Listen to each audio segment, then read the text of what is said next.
Welcome to our first virtual benefit event for the Pregnancy Resource Center of Shiawassee. We're calling it Celebrate Life. We're disappointed that we can't all be together. These are crazy times, aren't they? And we would much rather not do this, not do it this way, but be with you. Let's begin with prayer. Our speaker tonight is Eric Verstraete. He is president of Life Matters Worldwide. Before assuming leadership in that ministry in 2018, Eric coordinated the Willing to Wait leadership team for the Pregnancy Resource Center of Grand Rapids for 13 years. Eric loved forming connections with students as he taught abstinence in public and private schools. Today, he's enthused about building community around pregnancy care centers, principally connecting them with local churches in a sustainable partnership.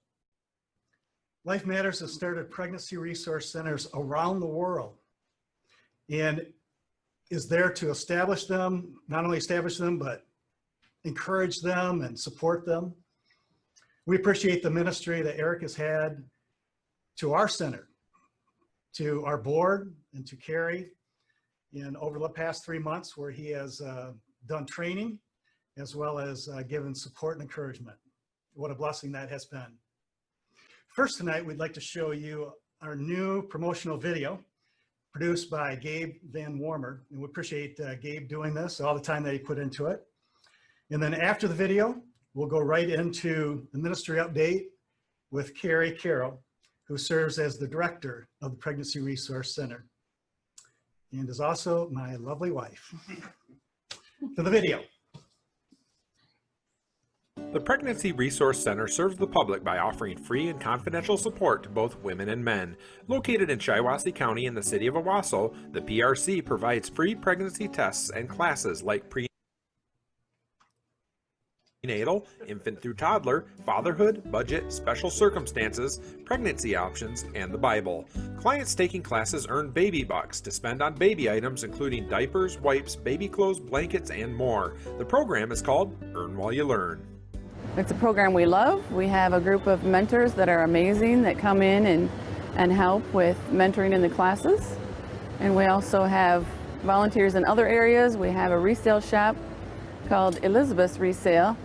And the shop is packed with beautiful baby clothes that is open to the public. The community can come in there and shop. You walk in the door, it feels like suddenly you have a family. And it's not a family that's going to judge you or talk down to you, but instead encourage you and uplift you and teach you all the things that you need to be taught about being a parent. I know every time for me when I walk in, I feel the presence of the Lord there with us. The Pregnancy Resource Center means a lot to us because Carrie has become a great friend to my husband and I. She has met my little one. She has prayed over my older ones with me. She has saved my family a ton of money. Me being a new dad, this will be my first child. Hopefully not my last child, but this is my first child. Rick, my mentor, he really, he's been through all of it before. He's got 3 kids. So getting advice and just having somebody to listen to that's, already been through all the steps and everything, because at first I really felt overwhelmed, I was even having a hard time changing diapers and stuff like that, and he really kind of walked me through a lot of the complications that I had in the beginning. Before, it's like having a tool belt with no tools, and with the fatherhood mentorship, now I have a full tool belt. I feel like I'm ready to meet any of the challenges that are ahead of me. My mom introduced it to me when I was pregnant. I was on my last trimester, and I was freaking out because I didn't have anything prepared. Nothing prepared, and then I came here and was able to start getting her clothes and diapers, and I learned a lot from videos. We would love to have more churches involved in many aspects of the center, and we would love to have churches come on board with monthly support. We get into situations that we need somebody that's good in maintenance. We have volunteers in Elizabeth's, the resale shop, and then our mentors are ones that meet with the clients one-on-one in the classes, and they're there through the classes with them, but also what happens through that process is developing relationships, which is exactly what we want to happen, to be able to share with them as we go, opportunities to pray with them, to share with them the gospel, and just to be there, to be accepting, to be their friends. We also need donations of all kinds of baby things, diapers, wipes. We go through a lot of those. So if you donate things that are new, those are set aside for our clients and they can earn those. We also have back there maternity clothes, and those are not for our clients to earn, but just to borrow. We want them to be able to have things available, and we always need donations of gently used maternity clothes. The Baby Bottle Blessing Program is also a way for churches to support the PRC financially by giving bottles to the congregation to fill with spare change, cash, or checks to help support the PRC and their mission to serve those in the community.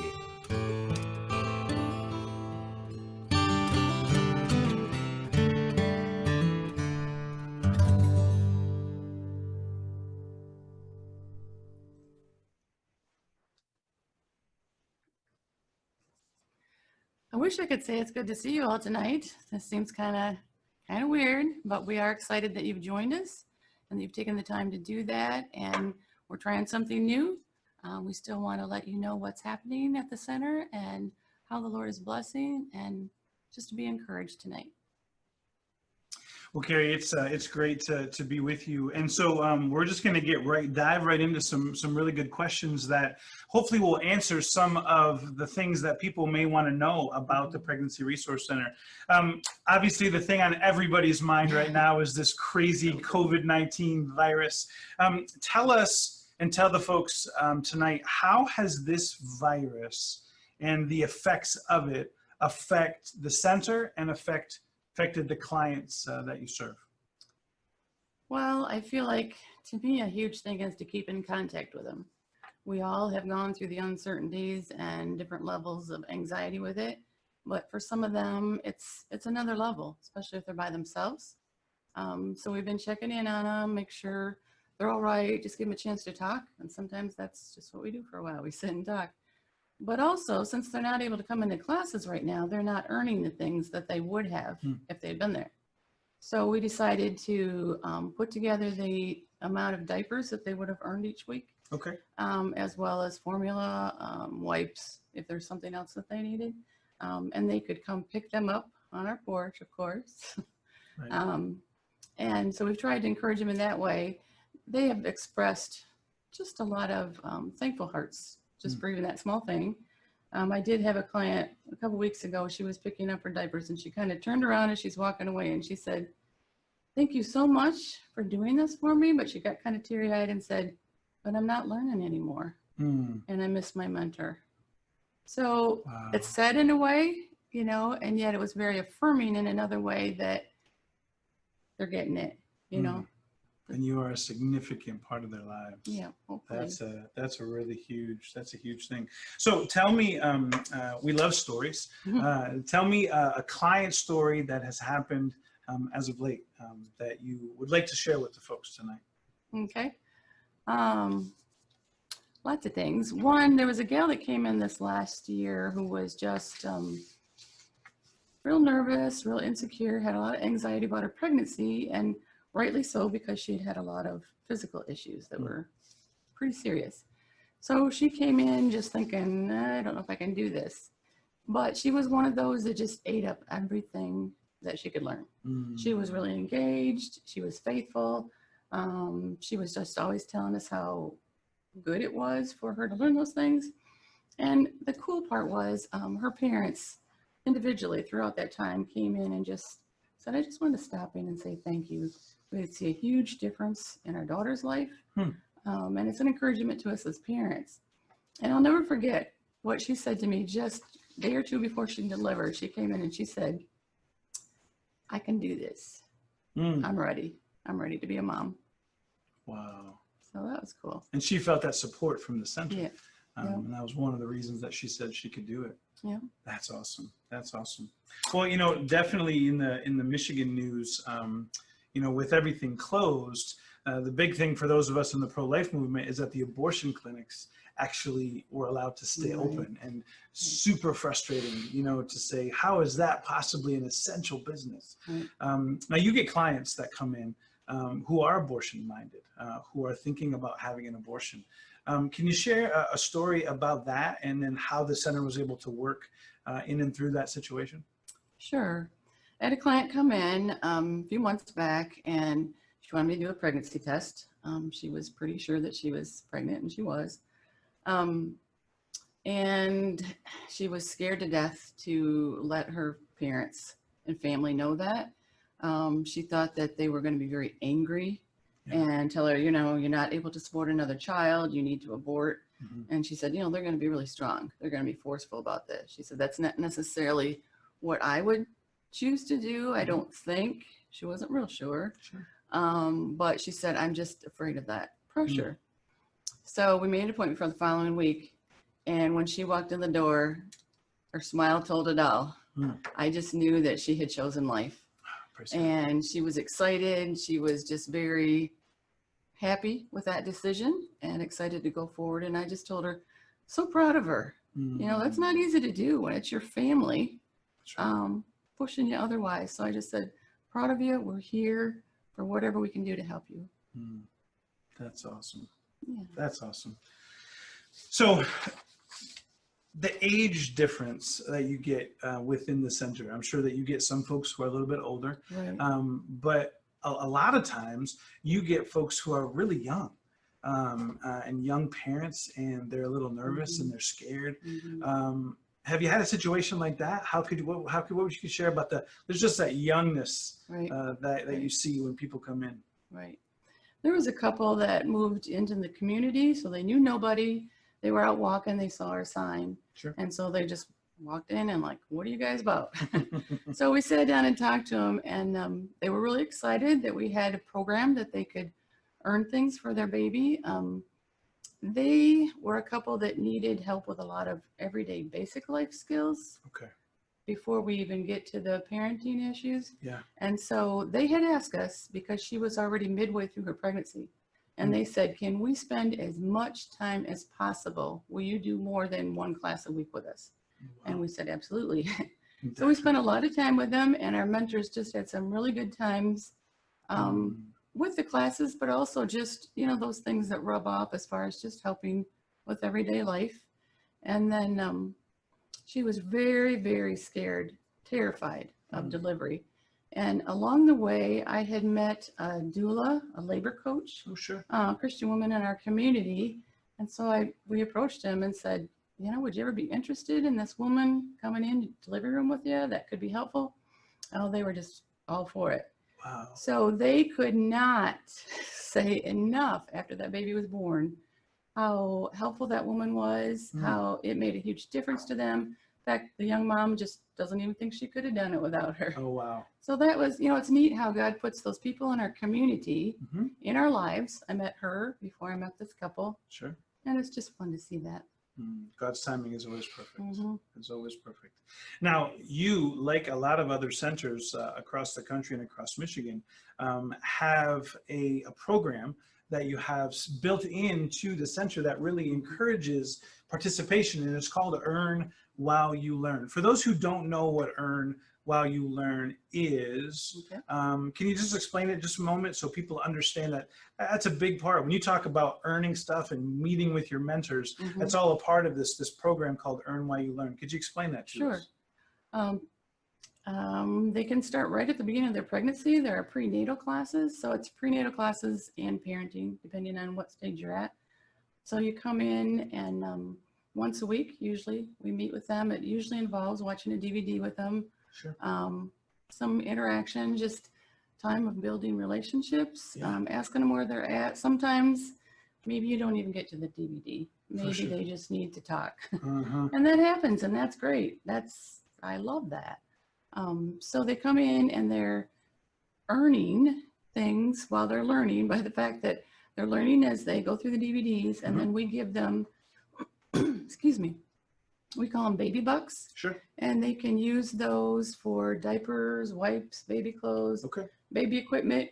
at any given time, it's different just depending on what has been donated. Yeah. And we have an amazing community. They're very generous. People stop in all the time. Could you use this? Could you use that?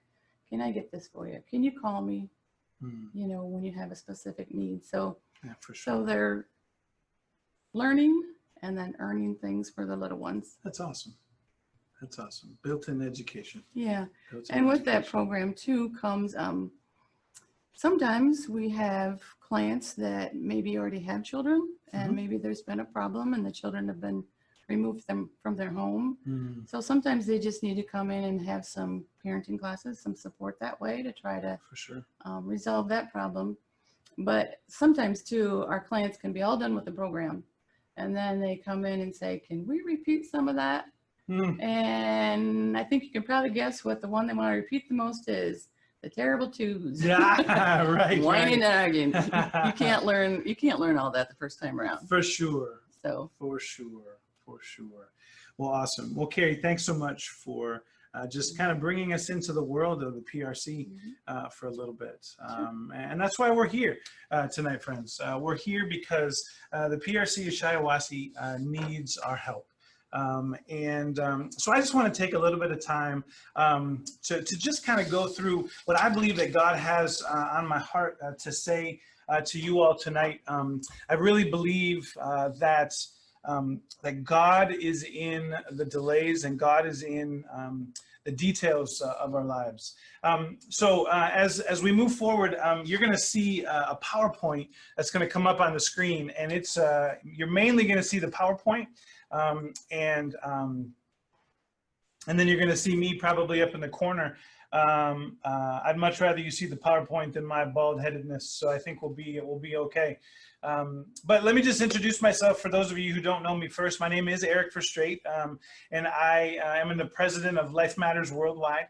I did work in a pregnancy resource center for 13 years as an abstinence educator, so I had the chance to go in and work with schools. Our program was in 70 different schools in the West Michigan area, taught just around 7,000 kids. The message of abstinence, purity, value, truth, and who they were, and absolutely loved it.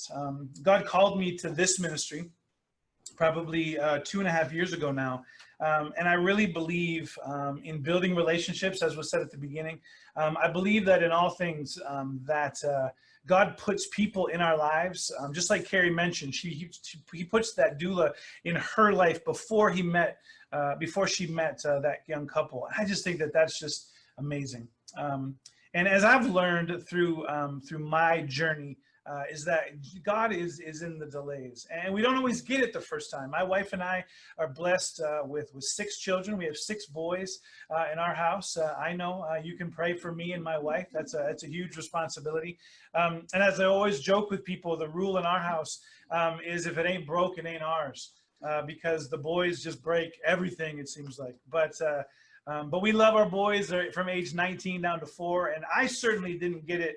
And I'm still learning. You know, my youngest is 4 years old, still learning how do we do this thing. But in all things, no matter what storm comes our way, and we've had some storms in our lives, in my personal life. My wife is a cancer survivor, so we went through the storm of cancer and chemotherapy. They told us we may never have kids. Well, clearly we proved them wrong. God proved them wrong, I should say. But what I want to talk with you about, and I think it's so important at this time, is because we are in a storm right now.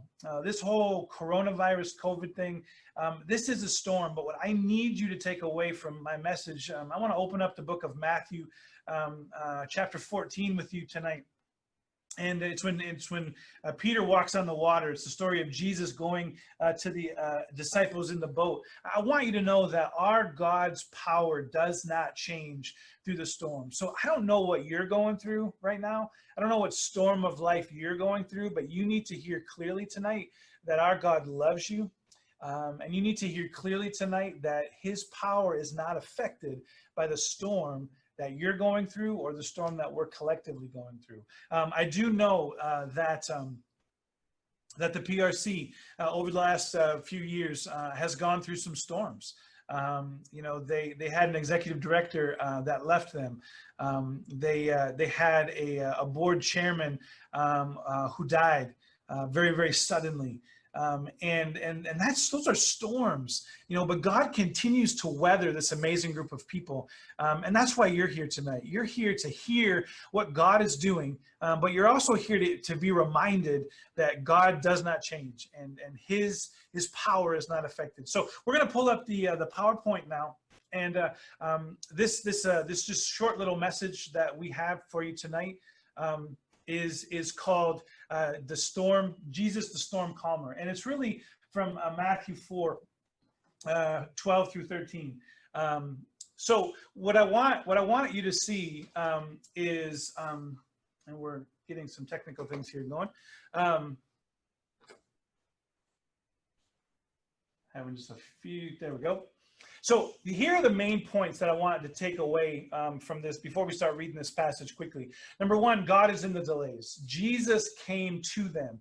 Jesus encourages them. Jesus calls us. He challenges us, and he is always in control. So if we jump in, and sorry, that's actually Matthew 14. Forgive me, that was a typo on the previous slide. But Matthew chapter 14. Immediately, Jesus made the disciples get in to the boat and go ahead of him in onto the other side. While he had dismissed the crowd, after he dismissed them, he went up on a mountain by himself to pray. Later that night, he was there by himself to pray, and the boat was already a considerable distance from land, buffeted by the wind and the waves because the wind was against them. So I want you to see here at this moment that God was in the delays. You know, Jesus was very purposeful in sending the disciples out onto the boat. But we must be obedient. When that time calls, when Jesus comes and we're in that point, we need to be obedient to what he has. And oftentimes our circumstances are designed by God. One of my mantras, God is in the delays. I can't tell you how many times, you know, there's been delays in my life, and then I just see this just amazing thing that happened that God did, but I was delayed.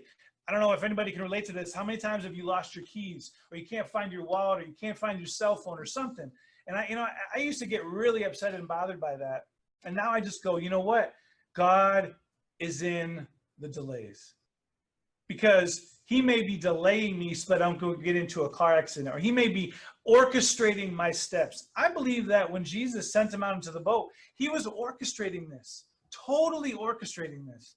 And that just gives me great comfort to know that God's in the delays. This whole COVID thing, man, does this feel like a delay right now? But he is in the delays. So going after that, shortly after dawn, Jesus went out to them walking on the lake. When the disciples saw him walking on the lake, they were terrified. "It's a ghost," they said, and they cried out in fear. Now, what can we take out of this specific thing? Jesus came to them. That's the main thing. Friends, wherever you are in the storm, whatever life is bringing at you right now, you need to recognize that Jesus came to them. Jesus went to where they were. Now, this is also something that's very, very interesting. He didn't immediately calm the storm. He didn't immediately calm the storm. That was a really, really, really big deal. Could he have calmed the storm? Absolutely. But what gets me every time I read this is that his power was not affected by the circumstances. Now, I need you to ponder that for just a second. How often do we define ourselves by the circumstances that we're in? I don't know if I might be the only one. Maybe there's someone else out there that goes, "Oh yeah, I define myself by my circumstances." Or we allow the circumstances in our life to totally overtake us. Friends, the circumstances we're in right now with this whole virus, they're scary, they're unpredictable. But we need to recognize that Jesus' power, God's power, is not affected by this. And if we will just stop and wait and allow God's delays to work in our life, Jesus is going to show up. I know he showed up with me in incredibly mighty ways, But I want you to remember, his power is not affected by the storm. Matthew 14:27, as we continue, it says, "But Jesus immediately said to them, 'Take courage, it is I, do not be afraid.'" Now, what can we take from this specific passage? Now, he spoke into their fear. Jesus encourages them at this moment in time. He said, take courage. Now, this next part, this blew me away when I saw this for the very first time. He says in the scripture, it is I. When you translate that in the original Hebrew and the original Greek, it actually is translated as I am. Jesus is speaking his divine name, his heavenly name to them. And when it says I am, that means he is fully present with us. Friends, that has got to be encouraging. And I know that the PRC staff and the board of directors at the PRC Shiawassee, they have felt that God has been with them this whole time. Through all the storms in the last couple of years, they can tell you for sure that God has been with them. Have things felt dark and dreary sometimes? Kind of like today was a sort of dark and dreary day.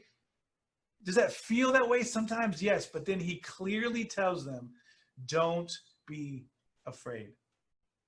When we're in those circumstances, friends, we need to remember this moment when Jesus came to them and he encouraged them. He said, don't be afraid. Take courage. He spoke directly into their fear. To me, that is incredibly encouraging. The next couple verses. Lord, if it's you, Peter replied, tell me to come to you on the water. Come, he said. Then Peter got down out of the boat, walked on the water, and came to Jesus. Now, I just want to pause here for a second because I think what often happens, we brush over this part of this verse. Whenever I've heard this verse preached, it's always focused on the next part that I'm about to talk to you about Peter actually failing and sinking, right? That is not what I want you to remember. Peter walked on the water. Now, by a show of hands, raise your hand, even in your living room, wherever you are right now, by show of hands, how many of you can walk on the water? I'll wait for you to ponder that for just a moment. I can't. But when Jesus calls us to do something, I've heard the statement, Jesus, he does not call the equipped, he equips the called. There's a lot of us who don't feel equipped to do the job. I still, as the president of a nonprofit, I still don't feel like I'm equipped to do the job, but do I feel called? Absolutely. And he continues to equip me, whether it be by training, whether it be by the amazing people that are surrounding me right now, that are helping me. I love that. But Peter actually walked on the water. His call, Jesus' call now, was in response to a desire of Peter's heart. Peter so desperately wanted to be with Jesus. Now, if you go back to the piece of where Jesus actually encouraged them, he said, don't be afraid. When we see that, we want to be with Jesus. Peter wanted to be there. So Jesus' call was a response to the desire of Peter's heart. And we can walk in the storm. Notice, and this always gets me, Jesus still hasn't calmed the storm.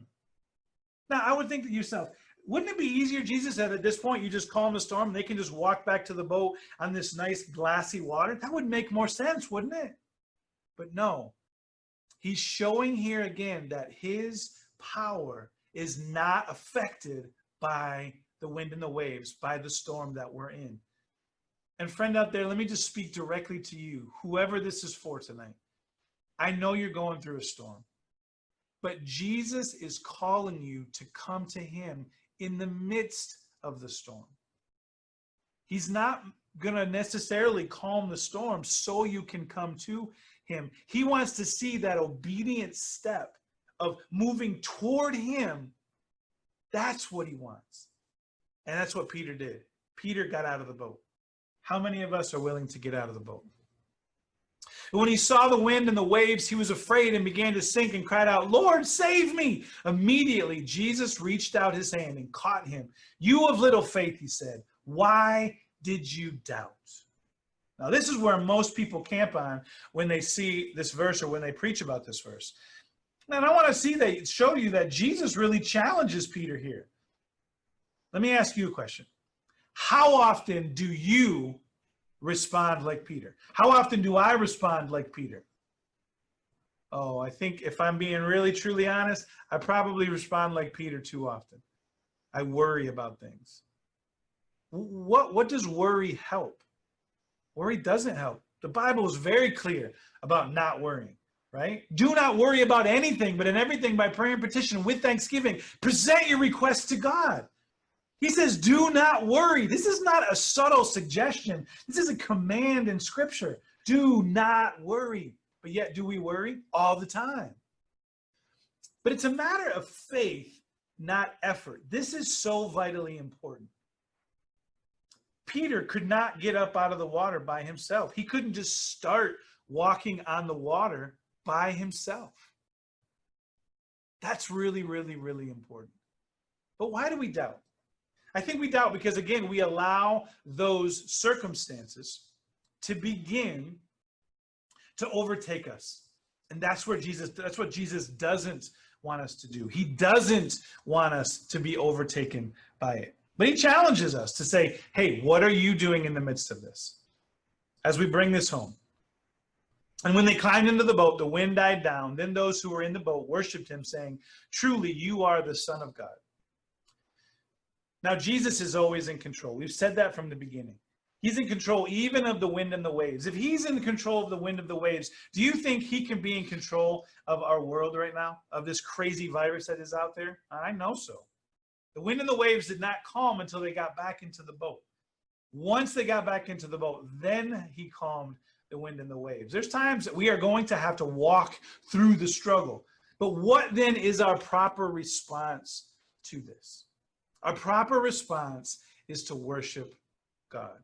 When God shows off his power, we need to just simply worship him. And you know what? God's power can be shown in lots of different ways. I want to give you two very, very, very quick examples. Number one, this first story happened probably about 6 or 7 years ago when I was working in the Pregnancy Resource Center.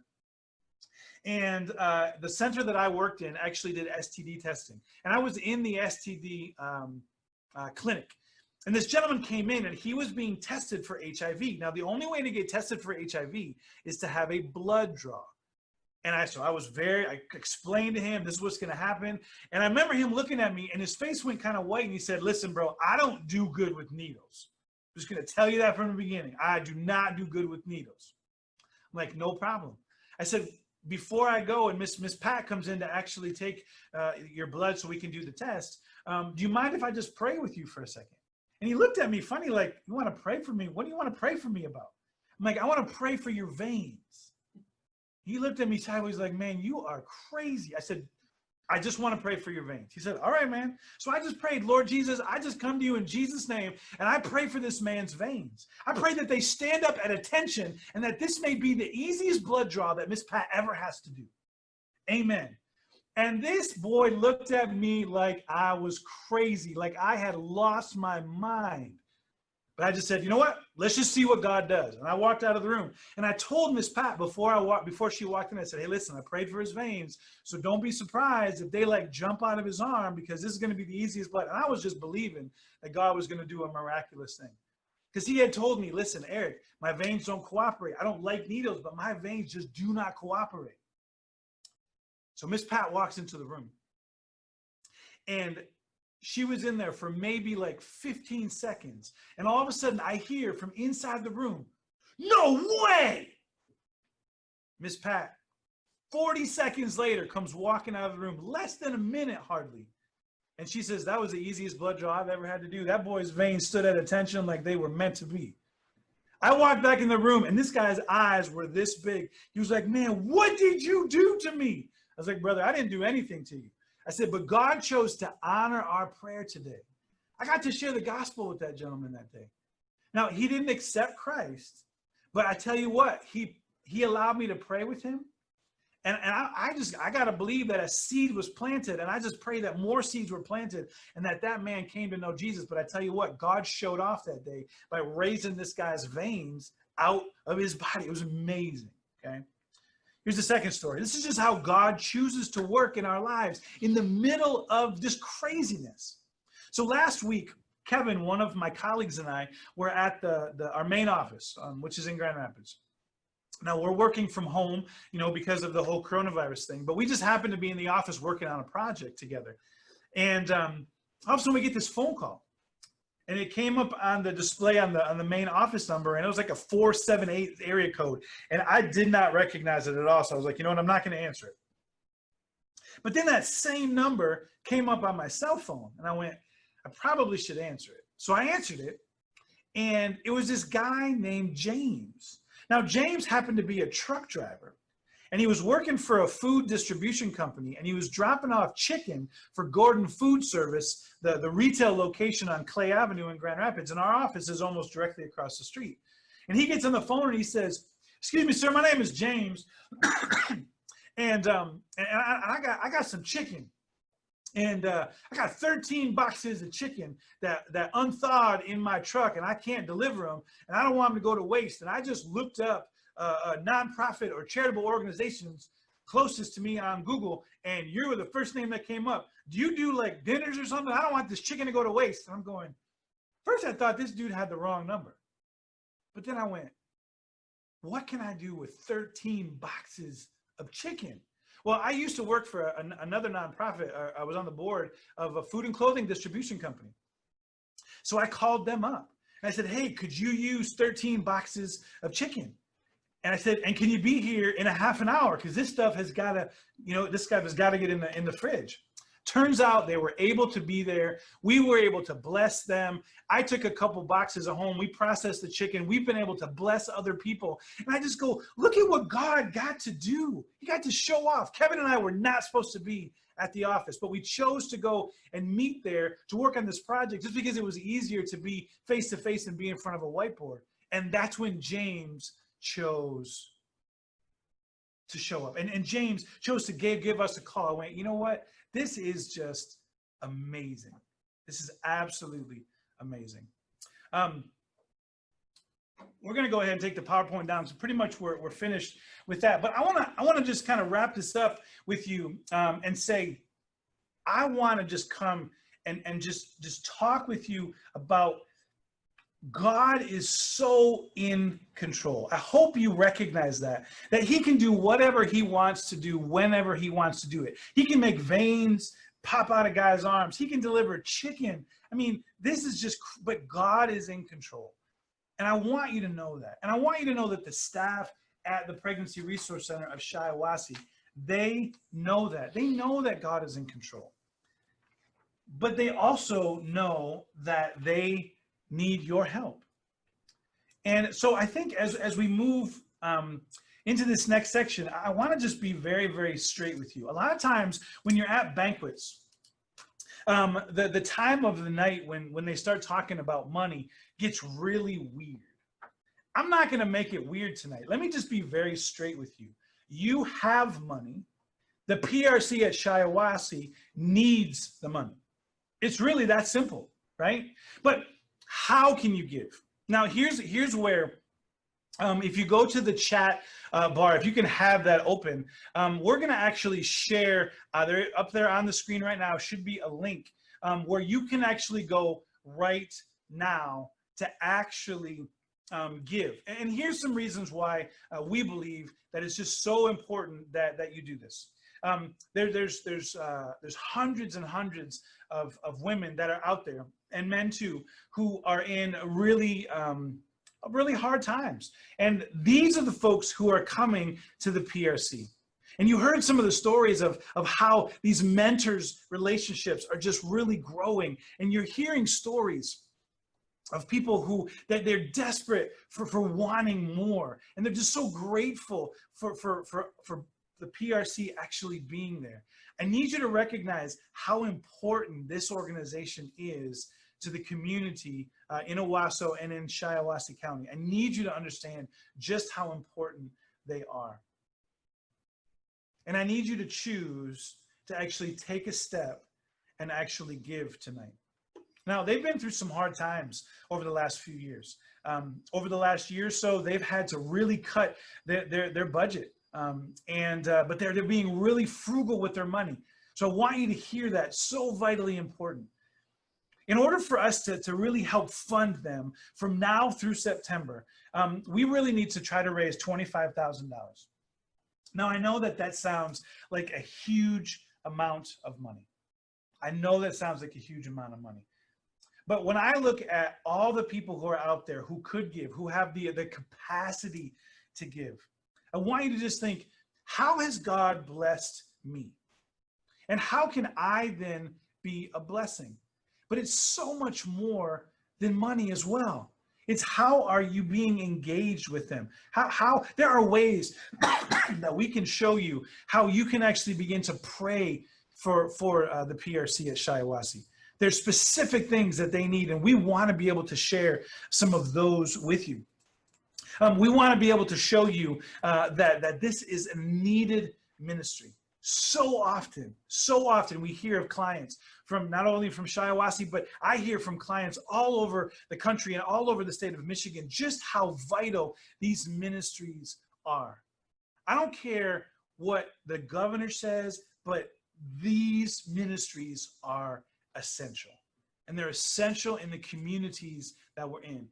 And this PRC is essential in Shiawassee County, specifically in Owosso. And so we want to be able to give you exactly an opportunity now. Again, on the chat place is a link that you can simply click. It's going to go directly to their website to be able to give, to be able to donate to them. Also there, though, as well, is the monthly giving program. It's called the Godparents. If you become a godparent, and this monthly program, this monthly giving option is so vital. Every single month. I don't know about you. How many of you have bills that come in every single month? I know I do. They have bills that come in every single month, from staff bills to rent, things like that. You giving on a monthly basis, maybe it's just $10 a month. Maybe it's $25 a month. Maybe you have the capacity to give $100, $200, or maybe even $1,000 a month. I know that there's some people who are out there. Now, a lot of folks have said to me, Eric, you know, it's going to be really difficult to raise money during this whole coronavirus thing because people are worried. You know what? There's real fear out there. There's real fear that people are losing their job. But I tell you what, at this time, this is when we really need to band together as a community. And I will tell you something, that no gift is too small. Now, I want Carrie to join me again because she's got a story. This is an amazing story of a little girl who chose to give from her heart. Can you tell us about Josie? Yeah, Josie is 7 years old. Her grandma is our administrative assistant at the center. Huge blessing to us. And Josie loves it when grandma talks about things that are going on at the center. And this year, when they got together to celebrate Josie's birthday, she gave grandma an envelope and she said, take this with you when you go to the PRC. So Lori brought it in and I opened it, and here's this little envelope with a few dollar bills and a handful of change in the bottom. And Josie had chosen to share some of her birthday money with us. I just thought that was very sweet. She said to her grandma, it's for the babies. And you know what I heard today? Josie's been saving money to be able to give us a gift again. That's amazing. Little gift with a huge heart. Little gift with a huge heart. That is so awesome. And friends, so I just really want to challenge you tonight. Could you give like Josie? Could you give and say, you know what, even if it may be a small gift, I want to give. Because I believe that this ministry is so incredibly, vitally important. Again, there's a link that's on your screen that goes directly to, now also you could give through Amazon Smile. And I want to just talk really briefly about the Amazon Smile program. If you shop at Amazon, there is a way, and we can certainly get you the information. I know that there is another link up there, it looks like, that actually goes to Amazon Smile and gives you some directions on how to. It's really pretty easy if you know Amazon at all. You're able to go into settings, choose Amazon Smile. You have to click on selecting an actual organization. You can type PRC of Shiawassee into there. So I want to make sure that that you see that link. Michelle, if you are listening, there's a couple folks who said that they can't see a link. If you can just make sure that it goes to all panelists and all attendees to make sure that those links are being connected. Thanks, Teresa, for giving us the heads up on that one. But once you get in there and you select PRC Shiawassee, the important thing then from then on, if you do use Amazon, is to always go to Amazon Smile. If it doesn't say Amazon Smile up in the top when you're actually doing your shopping, then it's just going through regular Amazon. So if you go to Amazon Smile, you get all set up, and then you just bookmark that page if you're on your computer, or if you're on your phone. You can either do it from iPhone or from Android. There's instructions on how to do that, and we can certainly help walk you through that if you need more help. But Amazon Smile is a great way for you to be able to give, and it doesn't change really anything because you're just doing the regular things that you do, and you're able to give. That. We certainly want to make sure that you understand volunteer opportunities as well. It's not just about money. And up on the screen now are a link to the volunteer opportunities that we have for the PRC at Shiawassee. So again, the links have been there. We really want you to think about giving tonight. Do it now. And we so appreciate what you're able to. Again, the monthly gift, the godparent giving, is something that they really would like to highlight. Those monthly gifts, even if it's just $10 a month, even if it's just $20 a month. If we can get 20 to 50 people start giving $10 to $20 a month, man, do those dollars just really add up. And we just ask that you just ask God clearly, what is it that I'm supposed to give? And listen carefully and just be obedient. That's what we're asking you to do. We're just giving you an opportunity to give. So thank you so much for being willing to take that step.